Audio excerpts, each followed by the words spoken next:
आयुरा, come to my study.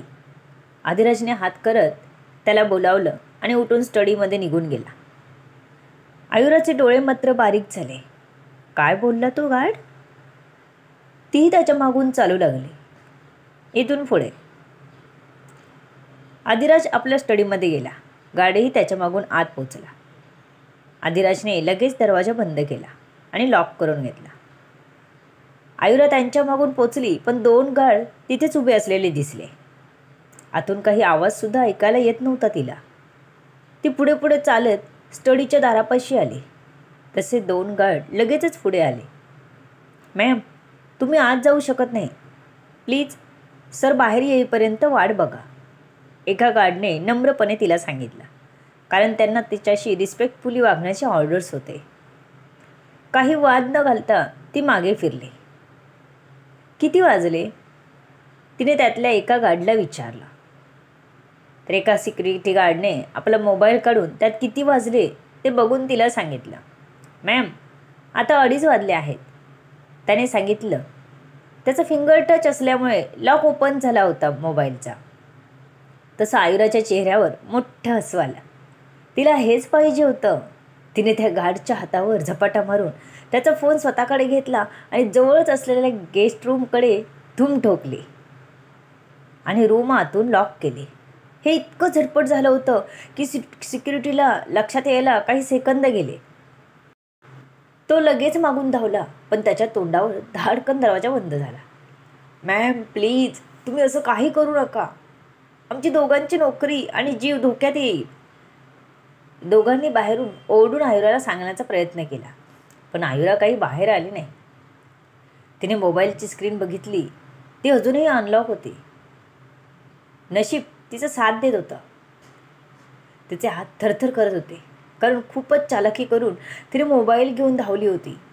त्यामुळे तिला दम लागला होता. त्यात आदिराजची भीती. म्हणून हृदय अजूनच धडधड करत होतं. पण ती काही हातावर हात ठेवून बसणार नव्हती. काही ना काही प्रयत्न करणारच होती. आदिराज येईपर्यंत दोघी सिक्युरिटी काहीच ॲक्शन घेऊ शकत नव्हते. त्यातला एक सिक्युरिटी गार्ड लगेच त्याच्या स्टडी रूमकडे धावला. दरवाजा जोरजोरात नॉक करू लागला. आदिराज वैतागला, पण त्याला माहीत होतं काही महत्त्वाचं असल्याशिवाय त्याचे गार्ड्स त्याला डिस्टर्ब करणार नाही. त्याने दरवाजा उघडायला सांगितला. तसा एक सिक्युरिटी गार्ड धावतच त्याच्याकडे आला. सर, मॅमनी माझ्याकडचा मोबाईल जबरदस्ती ओढून घेतला आहे, त्याने खाली मान घालून सांगितलं. तशा आदिराजच्या हाताच्या मुठी घट्ट झाल्या. त्याने खूप मेहनत केली होती तिला इथे ठेवायला. तिचा कोणताच पुरावा लवकर मिळू नये ह्याची त्याने व्यवस्था केली होती. आत्ता जर तिच्या कोणा घरच्या व्यक्तीला कॉल लागला तर खूप गडबड होणार होती. त्याने जोरात मोठ टेबलवर आदळली. काय बघत होतास मोबाईलमध्ये? त्याने रागाने त्या सिक्युरिटीला विचारलं. नाही सर, मॅमने मला वाजले किती विचारलं, म्हणून मी मोबाईलमध्ये बघून त्यांना सांगितलं. फिंगर टच असल्यामुळे स्क्रीन अनलॉक झाली.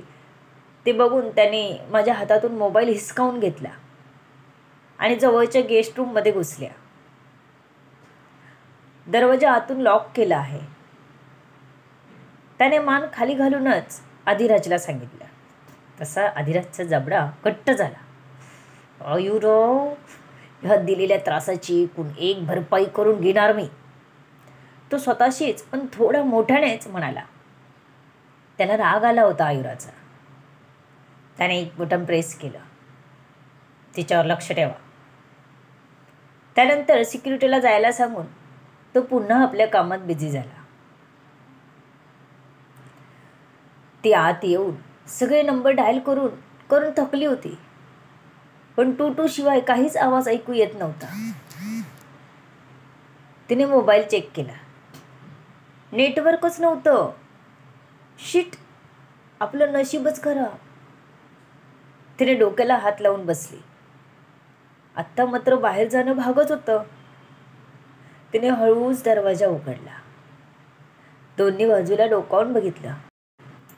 कोणीच नव्हतं जवळपास. गार्ड्स त्यांच्या जागेवर उभे होते. त्याने पाऊल हळूच बाहेर टाकला. ती हातात फोन घेऊन गार्डकडे जाणारच की स्टडी बाहेर तिच्याचकडे बघत उभा असलेला अधिराज तिला दिसला. तो रागाने तिच्याचकडे बघत होता. तिने हद्द केली होती.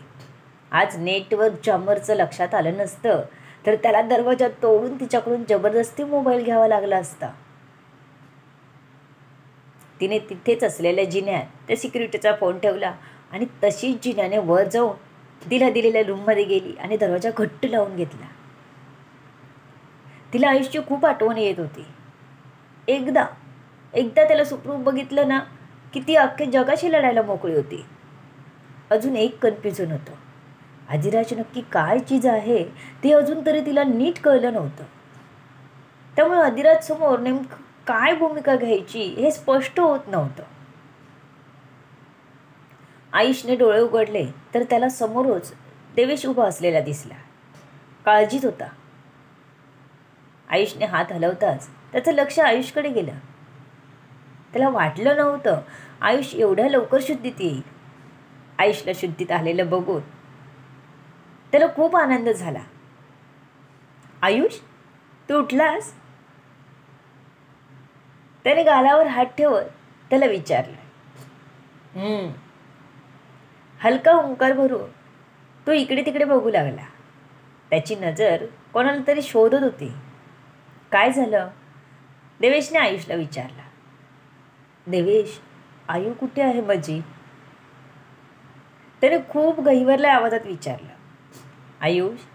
आयुराला अजून आम्ही काहीच सांगितलेलं नाही. सध्याची आयुषची परिस्थिती बघता आयुषला काही सांगणं योग्य वाटत नव्हतं. म्हणून देवेशने त्याच्याशी खोटं बोलायचंच ठरवलं. ओके, खूपच बारीक आवाजात तो म्हणाला. त्याला आपल्या डोळ्यासमोर आयुराला बघायचं होतं.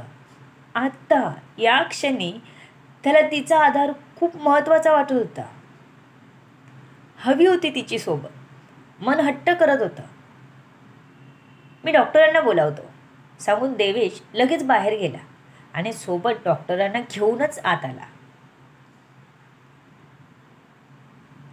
आयुषला उठलेलं बघून डॉक्टरही खुश झाले. तुमचा पेशंट खूपच स्ट्रॉंग आहे, लवकर शुद्धीत आले म्हणून डॉक्टरांनी आयुषला चेक केलं. काही औषधे चेंज करून देत तेही निघून गेले. देवेश, मला गोळी लागली होती ना. मला आठवतं मी गाडीसोबत घासत पुढे गेलो होतो.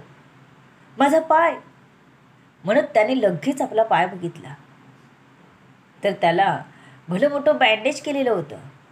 त्याने बघून एक मोठा श्वास बाहेर सोडला. त्याला वाटलं होतं आपला पाय काढूनच टाकायला लागला की काय. आयुष, तू आता ठीक आहेस. आता कसलाच विचार करायचा नाही. यातून लवकरात लवकर बाहेर पडायचं बघायचं. आपल्याला अधिराजला चांगलाच धडा शिकवायचा आहे. देवेश त्याला समजावत म्हणाला. आयुषलाही मनातून नेमकं तेच वाटत होतं. हे बघ, त्यासाठी तुला लवकरात लवकर ठीक होणं गरजेचं आहे. थोडं जमेल तेवढं तू लवकरात लवकर स्वतःला सावर.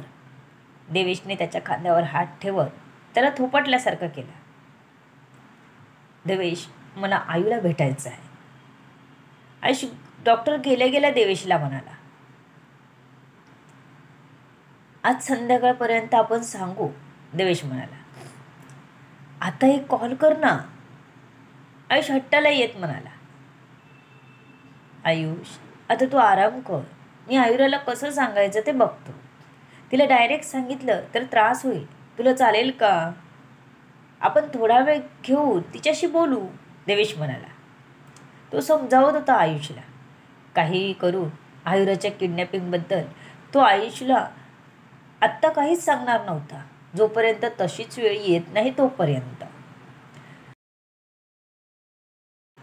त्याआधीच जर त्याच्या टीमने आयुराला शोधून काढलं तर बरं झालं असतं. दुपारी गेलेली टीम अजूनपर्यंत काहीच माहिती देऊ शकली नव्हती. त्याने अजून 2-3 माणसांना कामाला लावलं होतं. पण म्हणावं तसा रिझल्ट आला नव्हता. त्यामुळे देवेशला टेन्शन आलं होतं. आयुषला आयुराबद्दल कसं समजवावं हे कळत सुद्धा नव्हतं. बरं, कळल्यावर आयुष कसा रिॲक्ट होईल काही माहीत नाही. त्याच्यासमोरून देवेश बाजूला झाला होता, पण त्याने आयुषजवळ अवनी आणि निधीला ठेवलं होतं. कारण जेव्हा निधीने देवेशला कॉल केला होता तेव्हा तिला देवेशने एका ठिकाणी बोलावलं. त्यानंतर तिला सर्व खरं खरं सांगितलं. ते ऐकून निधीला तर शॉकच बसला होता. हे बघ निधी, घरातल्यांना एक एक करून तुला सर्वांनाही सांगायचं आहे. तू जशी धीर खचून बसलीस तर कसं होईल? तुला स्ट्रॉंग बनावंच लागेल. देवेशने तिला समजावलं आणि आयुषला भेटायला आणलं. तेव्हा आयुषला शुद्ध आली नव्हती. त्याला हॉस्पिटलच्या शर्ट पॅन्टमध्ये बघून तिला भरून आलं. सकाळीच त्याला भेटून ती कामाला गेली होती. आता मात्र त्याला शांत झोपलेलं बघत होती. तिच्या डोळ्यातून अश्रूंची धार वाहू लागली. ती तशीच पुढे झाली आणि आयुषला मिठी मारली. आयुष दादा, का तुझ्याच मागे सर्व लागतं? तुलाच का एवढा त्रास? निधी त्याच्या चेहऱ्यावरून हात फिरवत होती. पण आयुष तर बेशुद्ध होता. त्याला काहीच माहिती नव्हतं. त्यानंतर देवेशने निधीला समजावून घरी पाठवलं. निधी घरी गेली. तिने अवनीला आणि आराध्याला कॉल केला. अवनी लगेच घरी आली. तसं निधीने तिला बाजूला घेऊन सर्व सांगितलं. आराध्य काही कॉल उचलत नव्हता, कारण त्याचा फोन लॉकरमध्ये होता. आईबाबांना सध्या खरं काहीच सांगितलं नव्हतं. आईबाबा आयुराबाईने भेटली. आदिराजच्या माणसाने तिला हॉस्पिटलमध्ये ॲडमिट केले आणि आयुष तिकडेच आहे. त्याचा फोन स्विच ऑफ झाला आहे म्हणून लागला नाही.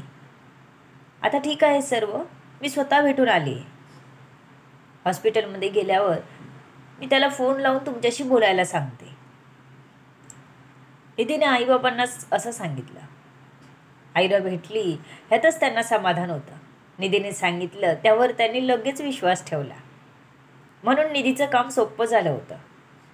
अवनी आणि निधी हॉस्पिटलला पोचल्या. तसं देवेश त्यांना भेटला होता.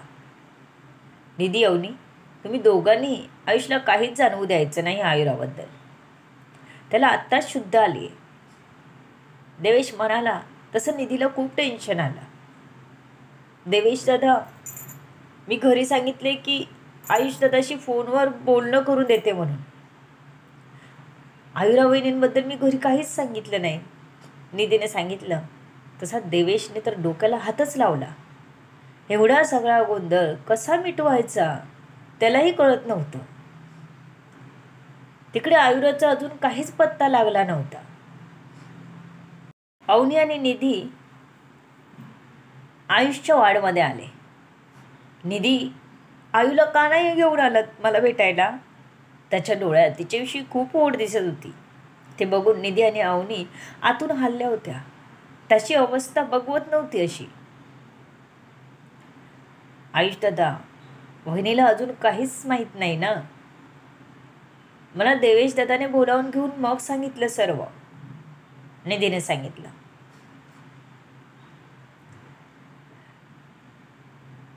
आयुला पण बोलाव ना, माझ्या पुढ्यात फोन लाव ना, मला तिचा आवाज ऐकू दे ना. आयुषच्या एकावर एक विनंत्या चालूच होत्या. आयुष दादा, तू शांत हो आधी. वहिनीला आम्ही रात्रीपर्यंत सांगू.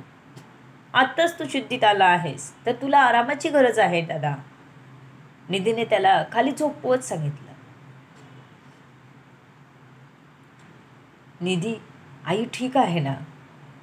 आधी देवेश आणि आता तू आईला भेटायला का आणत नाहीत? तिला काही झालं नाही ना? आयुषने एकदम काळजीने म्हणाला. काय करतील निधी आणि अवनी? काय करेल अधिराज?